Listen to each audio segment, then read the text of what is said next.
Rated PG, patnubay at gabay ng magulang ay kailangan sa mga batang manonood.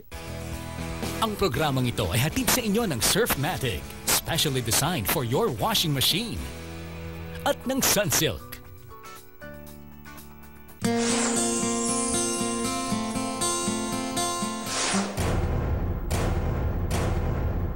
Madali silang kalimutan ng lipunan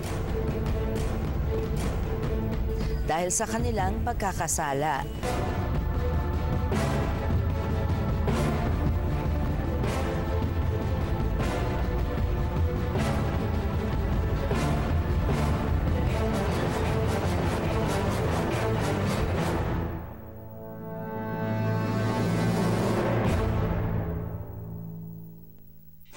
Sa hapon ito, mga kapatid, samahan niyo ako dito sa New Bilibid Prison. Ako po si Sharon, kasama mo, kapatid. Kahit maputing na ang buhok ko,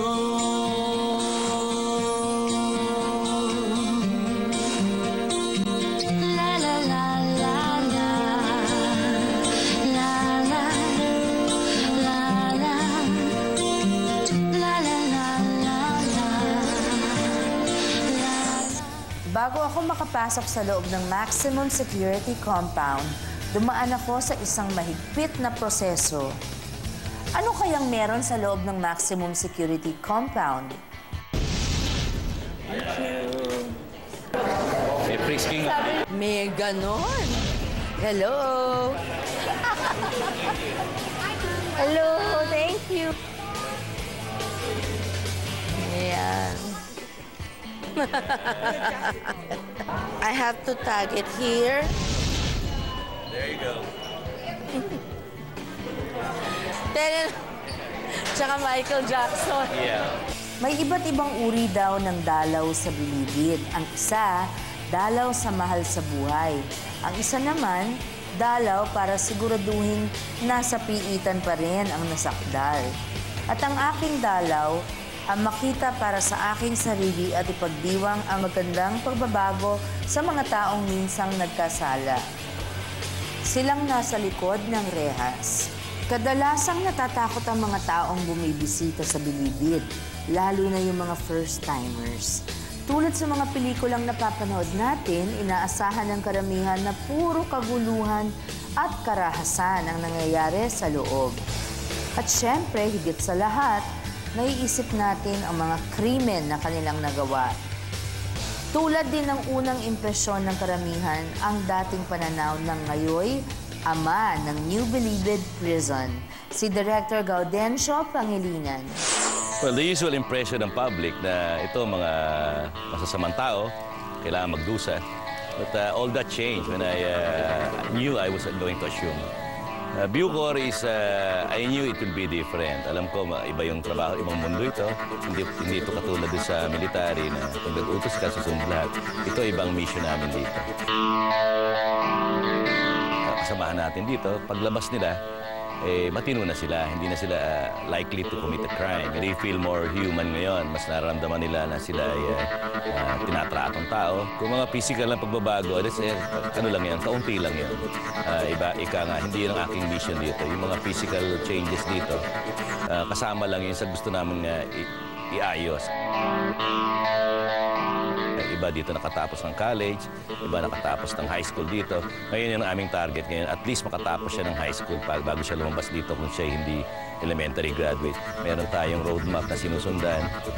Anong increases nitong mga participation nitong mga livelihood at education program.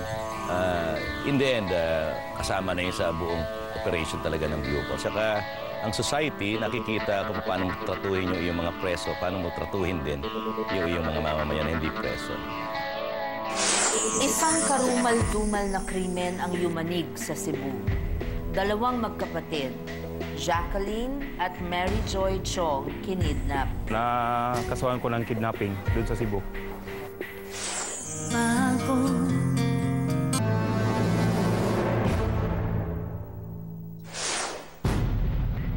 Isang karumal-dumal na krimen ang yumanig sa Cebu. Dalawang magkapatid, Jacqueline at Mary Joy Chong, kinidnap.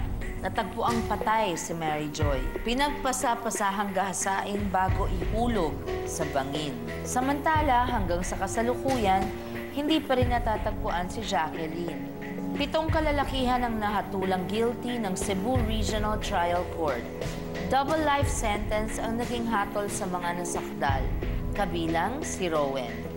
Nakasuhan ko ng kidnapping doon sa Cebu. Hindi kami yung gumawa, kami yung nabintangan. Nagkataon lang din na pareha kami eskwelahan ng biktima.